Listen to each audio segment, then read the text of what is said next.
So lastly, is obesity a public health crisis? Right? So obesity clearly has problems. Obesity clearly causes problems, and it's on the rise. Though it may starting to be fall, it may be starting to fall in the U.S. as a result of Ozempic and Wegovy and other weight loss drugs, which are just now starting to become effective. Um, so, like, what are the rationales for intervening in obesity in the obesity epidemic? Right. So, is obesity a public health crisis that requires public attention, or is it a private health crisis where this is, from an economist perspective, this is really an individual problem, and we should leave it to individuals, right? So, a policy example, like, should we be instituting a soda tax to reduce obesity, or should we be mandating people to exercise, right? So, the question of whether obesity is a public health crisis and whether government intervention is justified really depends on whether obesity has externalities. And so does obesity impose externalities on other people? Is the private cost of obesity equal to the public cost of obesity, right? Is obesity decreasing the overall efficiency of the economy? By which we don't mean from an output perspective, but from a utility maximization standpoint, right? Because somebody may not work out knowing it will make them less productive, but because they hate working out, right? So even that's not efficient from a maximizing production standpoint, but that is productive from a I want to maximize welfare standpoint. One place externalities might occur is if there's pooled health insurance, right? So let's say Homer, Carl, and Lenny from The Simpsons are in a pooled plan. So if you've seen The Simpsons, you know that Carl and Lenny are relatively fit, and Homer is dangerously obese, right? Homer Simpson, famously obese, right? Eats donuts every day, right? Homer gets a discount on medical expenses that Carl and Lenny pay for, right? Because they're in a pooled plan together. So, and Homer, because he's obese, he has higher medical expenses than Carl and Carl and Lenny end up subsidizing Homer's medical expenses.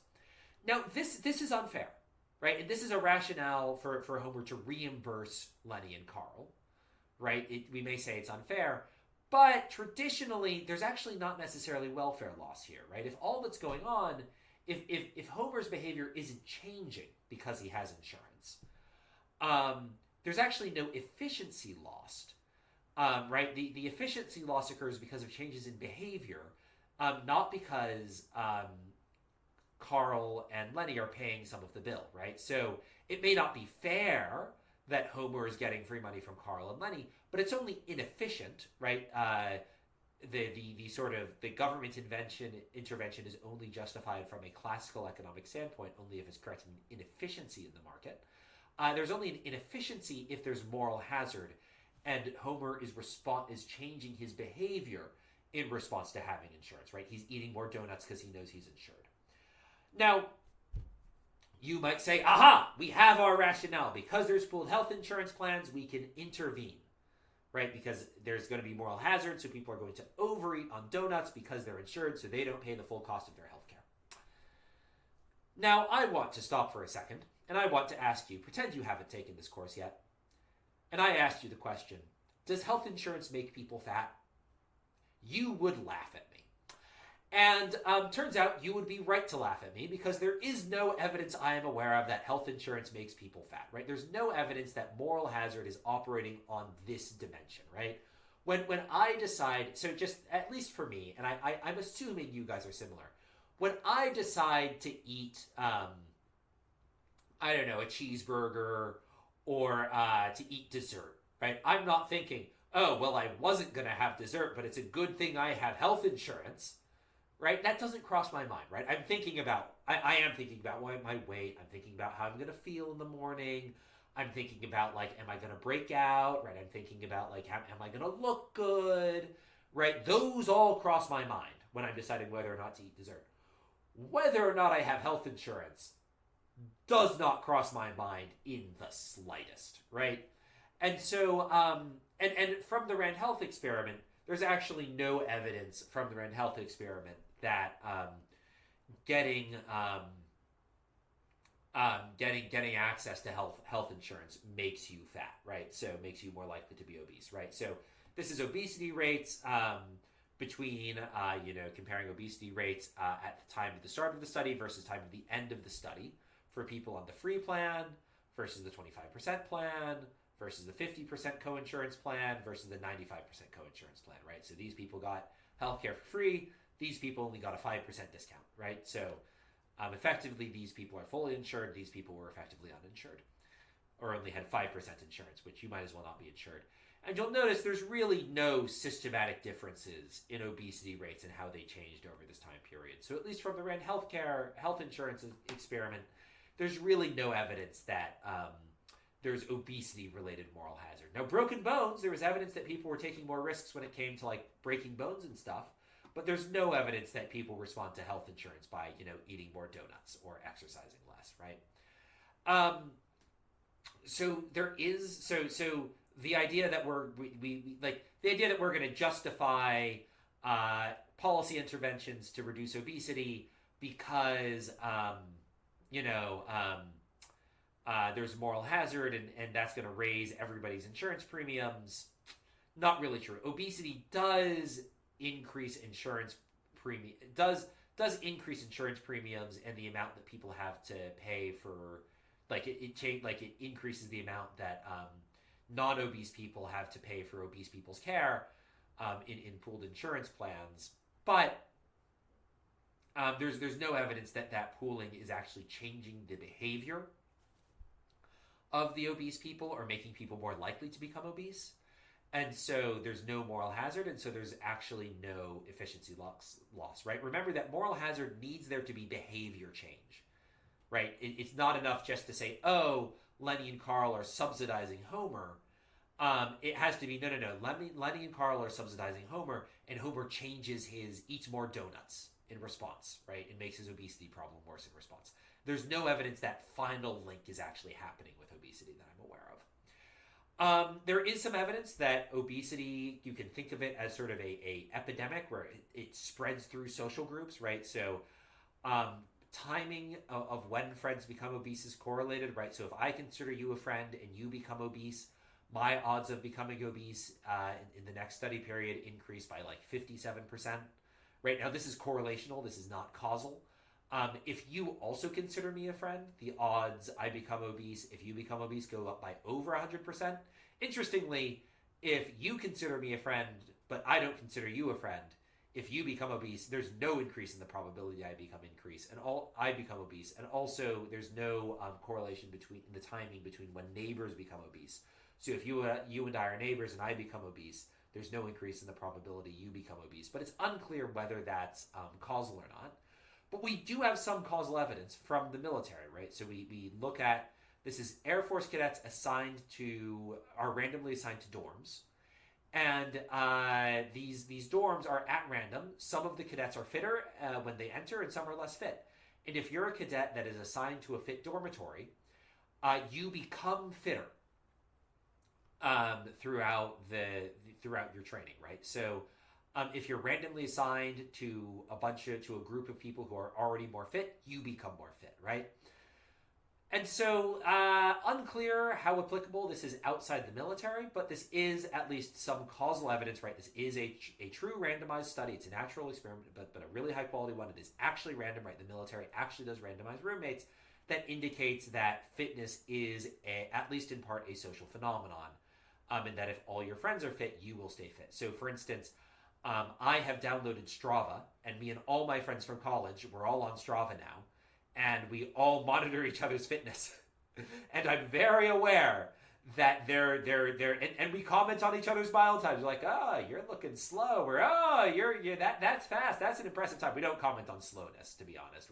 We're much more positive and uplifting. We're like, yeah, you've been doing really well recently, right? But I can see how quickly my friends are running, and as a result, I want to run more quickly, right? I see all my friends working out, and so I want to work out too. So there is some evidence that obesity has sort of, can spread like as a social contagion. So what are some other justifications of government intervention for obesity that we haven't covered so far? Well, one is that consumers may not have enough information on nutrition to make informed decisions, right? So diners regularly underestimate the calorie content of restaurant meals, and nutrition statistics aren't necessarily easy to read or interpret. Like, well, what's the difference between these different types of fats, and how do I tell what kind of fat is healthy or unhealthy, right? Is all protein healthy? Is some protein better than others?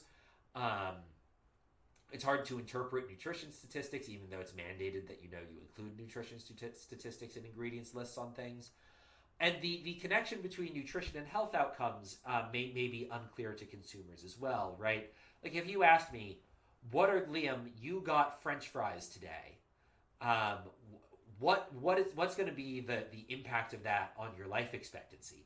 I would have no idea. I'd be like, it's probably not an improvement, but it might be. I don't know. Like French fries they're not great, but they're not terrible. You know, and I generally lead a pretty fit life. I don't know what the cost of these particular French fries is going to be on my health. That's really hard for me to forecast. Right? So if consumers don't have enough information to make informed decisions, that could justify an intervention. Another justification is childhood obesity. So economists, when we think of welfare, we and we'll get into this later in the lecture, we think of revealed preferences, and if people are doing something in general, and we're going to roll this assumption back for the rest of the lecture, but this is the last time we're going to make this assumption for the rest of the lecture, that if people do something, it's because they wanted to do so, and they were, and assuming they had all the information, they knew what they were getting into. That's a ridiculous assumption to make for kids. Kids are morons. They are not forward thinking. They are idiots. They run with scissors. They do not qualify as informed. Like kids get there's a reason. There's all sorts of things we say kids cannot consent to that adults can, because kids do not have the same capacities or understandings as adults do. Right? The standard arguments for economic welfare analysis are on their face ridiculous when it comes to kids. Like revealed preference analysis, which again, if I did this, it must have been good for me because I did it. It must have been my best option available because it's the one I took. That's ridiculous when it comes to kids. We all know that's not true. We all know that kids are morons, right? If kids are becoming obese, that's a justification for government intervention because we don't trust kids to make their own decisions, and parents can't babysit them all the time. Right? So it may be that kids, I remember one of my sisters would, every time we cleaned her room, we would find mounds of candy wrappers under her bed. And it's because she didn't have the self-control to avoid candy because she was a kid. And she was sneaky. And so even though my parents said she wasn't allowed to eat candy, they couldn't do anything. What you gonna do? Your kid's sneaking candy, right? At a certain point, you just can't, punishments don't always work, and there's just limits to what you can do if your kid just really wants candy, right? So you may be able to say, look, because people like Liam's sister, or kids like Liam's sister, are sneaking candy, and it's too much for the adults to monitor them all the time, we need to impose limits on candy buying for everyone to limit the amount that kids can buy, right? That's a justification, right? We do this with alcohol, for instance, where adults can buy alcohol pretty freely in a lot of places. Not everywhere, but there are many places where you can buy alcohol freely. But we don't let kids buy alcohol, right? So that's a kids being morons is a classic justification for intervention. And then the last two justifications are very closely related, and we're going to spend the rest of the lecture talking about them. Paternalism, which is we know better than the obese people what's good for them, right?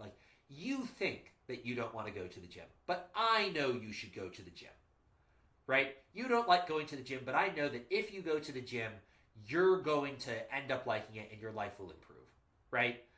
And so that may be true. I know that I hated running until I started running regularly, and now I like running. Right? So my running changed my preferences, where running and working out is actually addictive in a certain sense. Now, it's addicting you to something good, but the more you do it, the more you enjoy it, right? The more you work out, the better shape you get into, the more enjoyable working out is. And so I might say, I know obese person, you don't want to work out right now because it's miserable for you. But I know that if I force you to work out and I force you to cut back on sugary drinks, in 3 years you're going to thank me, right? So that's paternalism, right? I know better than you. The other justification for intervention is impatience and addiction, right? So these are non-traditional preferences change welfare analysis dramatically. And that's what we're going to spend the rest of this lecture on. I hope you are excited.